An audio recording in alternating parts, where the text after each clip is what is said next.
L'agricoltura è una voce importante dell'economia della nostra regione.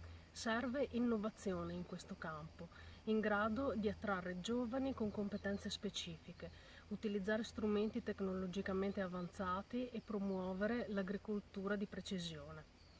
Questo consente da un lato di abbattere le irregolarità nel mondo del lavoro e dall'altro di rispondere alle esigenze di sostenibilità.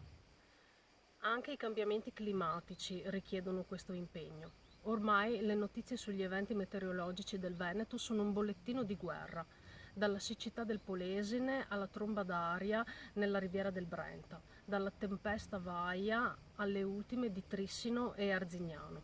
Ma cosa ha fatto la Regione prima del disastro? Quali politiche di prevenzione e contenimento dei cambiamenti climatici ha messo in atto? Nessuna, perché regna il negazionismo. Il Veneto, la regione più cementificata d'Italia, necessita di una pianificazione urbanistica e di una manutenzione del territorio e rigenerazione dei luoghi che la regione non sta mettendo in atto. Come candidata di Più Veneto in Europa mi batto perché questo avvenga.